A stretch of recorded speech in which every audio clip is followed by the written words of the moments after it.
Hey guys, welcome back to my channel madhubi.reyangs vlog. আশা করছি সবাই খুব ভালো আছো, আমরাও খুব ভালো আছি। এখন ঘড়িতে সকাল 10টা বাজে, তো এখন থেকে আমি আমার ব্লগটা শুরু করছি। তো তোমরা প্লিজ স্কিপ না করে ভিডিওটা শেষ পর্যন্ত দেখো, আশা করছি ভালো লাগবে। এই দেখো আমার ছেলে চলে এসেছে। জামা সবুজ নীল, ও জামা সবুজ নীল সব পরে নিয়েছে। সকালবেলা ঘুম থেকে উঠে আমার প্রায় সব কাজই হয়ে গেছে, বিছানাপত্র গোছানো হয়ে গেছে, ছেলেকে খাওয়ানো হয়ে গেছে। অনেক সকালেই ও উঠেছে আজকে, অন্য দিন দেরি করে ওঠে, আজকে একটু সকালেই উঠেছে, ওই জন্য সকাল সকাল খাইয়েও দিয়েছি। রান্নাবান্নাও কমপ্লিট হয়ে গেছে, এখন আমরা খেতে বসবো টিফিন। তো চলো তোমরা ব্লগটা দেখতে থাকো। এখন আবার একটু রান্নাঘরে এসেছি, রান্নাঘরটা মুছে তাড়াতাড়ি কাজ সারবো। আজকে আবার একটু বিকেলে বেরাবো, তো কোথায় বেরাবো তোমরা অবশ্যই জানতে পারবে, তোমাদেরকে তো বলবোই। তো এদিকে দেখো রান্নাঘর মোছা হয়ে গেছে, আমার রান্নাঘরটা বন্ধ করে দিয়েছি, এবার যাবো স্নান করতে। এই যে খেতে বসেছি, ছেলেটাকে ঘুম পাড়িয়ে দিয়েছি, দিয়ে খেতে বসেছি। ওই যে ঘুমাচ্ছে, বিছনা করে দিয়ে এসেছি, দেখাই যাচ্ছে দেখো। হ্যাঁ, ওর একটু জ্বর মতো এসছে, ও বমি করেছে, পটি করেছে আজকে। তো যাই হোক, এই যে খেতে বসেছি, দেখো মা খাবার বেড়ে দিয়েছে। আজকে রান্না হচ্ছে ওই যে পুঁই শাক পাতা ভাজা, ফুলকপি আলু ভাজা, মাছের ঝোল। আর এদিকে দেখো ফোনে গল্প চালিয়ে নিয়েছি, মা আমি দেখবো আর খাবো। তো চলো খেয়ে নিই।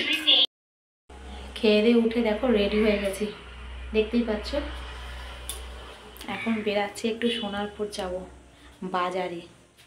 চুরি করে ঘর থেকে বেরিয়েছি, ছেলেটাকে ঘুম পাড়িয়ে রেখেছিলাম, মাকে ওর পাশে আস্তে করে শুতে বলেছি। মা ওর কাছে শুয়ে ফোন দেখছে, হেডফোন লাগিয়ে দিয়েছি, ফোন দেখছি না, আস্তেই করে দরজাটা বন্ধ করেছি, করে আর বেরাচ্ছি। তালাটা মেরে দিলাম। এখন যাচ্ছি হচ্ছে ফুলের চারা কিনতে, ফুল গাছের চারা বসাবো। পাশের বাড়ির রিনির মা আছে, ওর মা একটু ফুল গাছ সম্পর্কে বোঝে, ওই জন্য ওর মাকে নিয়ে যাচ্ছি। একেবারে রিনিকে আনতে যাবে স্কুল থেকে, আর আমিও চলে যাব সঙ্গে। কোথায় গো ও রিনির মা? রিনির মা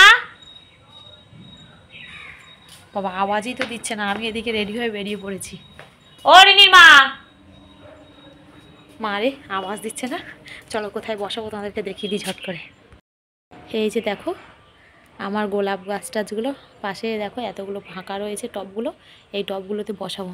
এই দিকের গাছ দেখো আমার, দেখছো? এই দেখো গোলাপ ফুটেছে, দেখো ছোটো ছোটো চুনি গোলাপ, দেখছো? এই দেখো কত গাছ। তখন বসাবো তোমাদেরকে দেখাবো। এখন খুব তাড়াই আছে, ছেলে যদি উঠে যায় না সমস্যা হয়ে যাবে। ওদের বাড়ির ভেতর থেকে বেরালাম, ওর মা আবার বাগানে গেছে, ওদের বাগানটা তোমাদেরকে একবার ঘুরিয়ে দেখাবো। বাগানে দেখতে গেছে কটা গাছ বেরিয়েছে, ওদের বাগানটা অনেক গাছ দিয়েছে, তোমাদেরকে দেখাবো। তার ওই দেখো, আসো পরে একদিন সময় করে দেখাবো।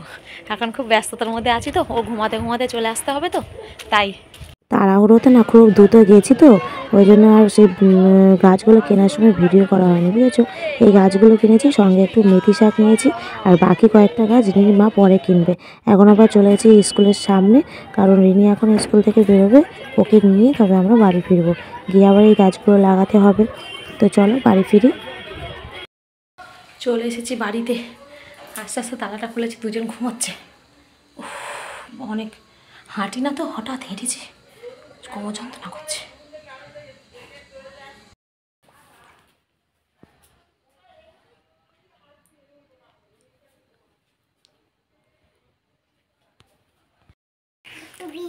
সবে চুরি করে বেরাচ্ছিলাম, একটু ভুড়া ফেলা করে আছে। ও বাবা দেখি নড়ছে, হিসি করে ভর্তি।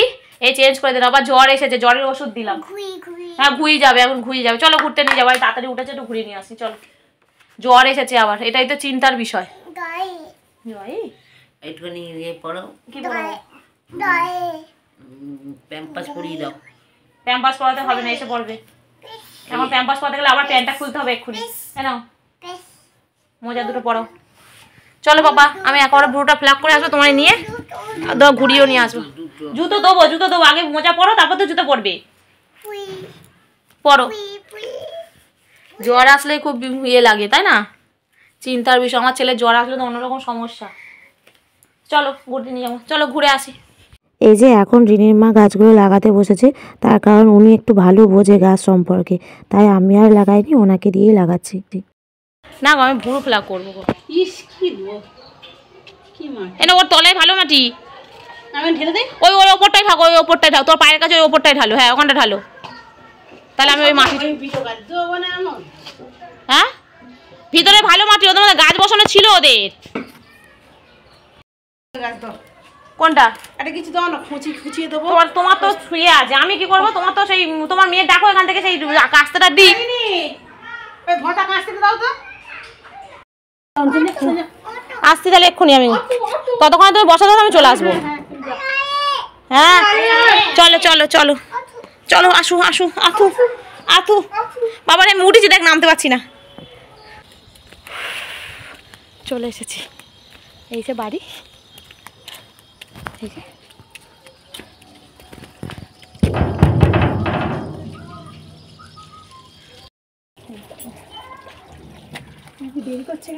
আরে দেরি করছে, আমার ছেলেটা উঠে পড়েছে, নাহলে আমি একাই আসছিলাম।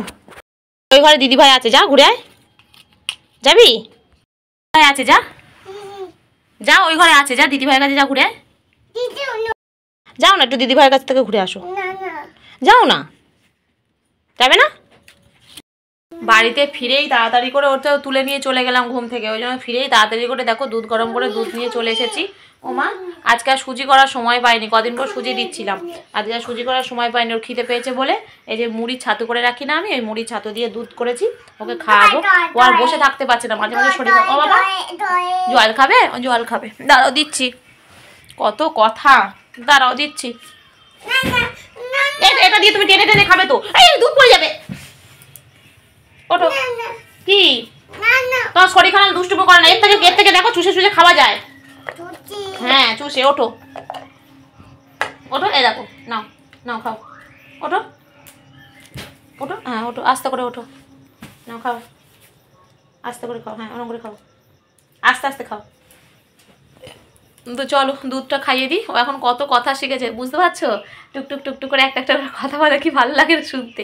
ওরকম করে উঁচু করে না, যা দাঁড়াও। সকাল থেকে সব ঠিকঠাকই ছিল, সব ভালোই ছিল। হঠাৎ দেখো সন্ধ্যা থেকে বমি করা ধরেছে, এই যে চাদরের মধ্যে সমস্ত বমি করে দিয়েছে, কাঁথা কানি সব ভর্তি হয়ে গেছে। আবার নতুন করে এই যে চাদরটা পেতে গোছাচ্ছি। কি বলবো, এই ছেলেটাকে নিয়ে না আর ভালো লাগে না সত্যি গো। দুদিন অন্তর অসুস্থ হয়ে পড়ে, প্রচণ্ড সমস্যা হয়। হ্যাঁ, সকাল থেকে সব ঠিক, আমি কি আনন্দ করে গাছ ফাছ কিনতে গেলাম, আর এখন দেখো না। এখন একটু দাদুর কাছে দিয়েছি, যেহেতু বিছানার চাদর টাদরগুলো পাল্টাতে হবে, বমি ভর্তি, তো দাদুর সাথে একটু খেলছে। যদি একটু মুড়ি ফুড়ি খায়, যা খাওয়ালাম সব তো বমিই করে দিল।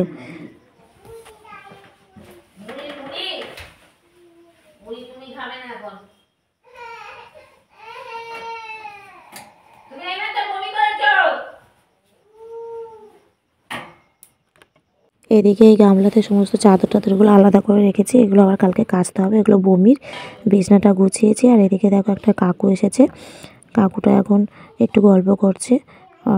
তো বাবার একটু খেলার চেষ্টা করছে এখানে। আর মা সেই দুপুরের মেথি শাকটা এনেছি, মা কাটতে বলেছে, সঙ্গে আমি একটু বসেছি, হেল্প করে দিই, তাহলে তাড়াতাড়ি হবে। এই যে বাইরে থেকে এসে এখন ছেলেটাকে নিয়ে একটু শুয়ে আছে, একটু মা মা করছে, শরীরটা খারাপ বলে মায়ের কাছেই থাকতে চাইছে, ওই জন্য। মা এই তো আমি তোমার কাছে। বাবা ঠাম্মি তো বাইরে,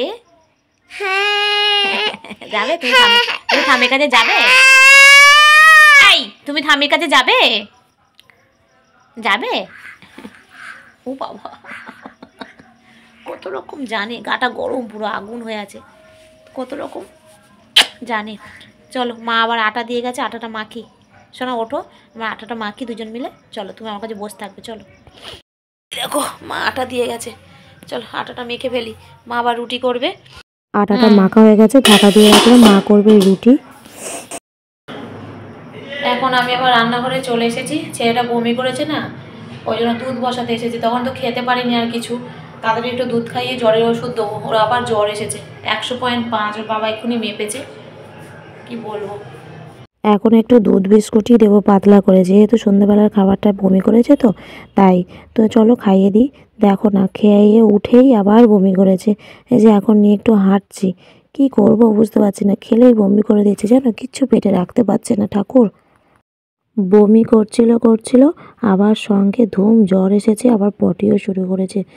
কি বলবো, কারোর মন মেজাজ বাড়িতে ভালো নয়, কেউ ঠিকঠাক করে খাওয়া দাওয়া করেনি। এখন একসঙ্গে সবাই শুয়ে পড়েছি, বাবা একটু আলাদা করে শুয়েছে।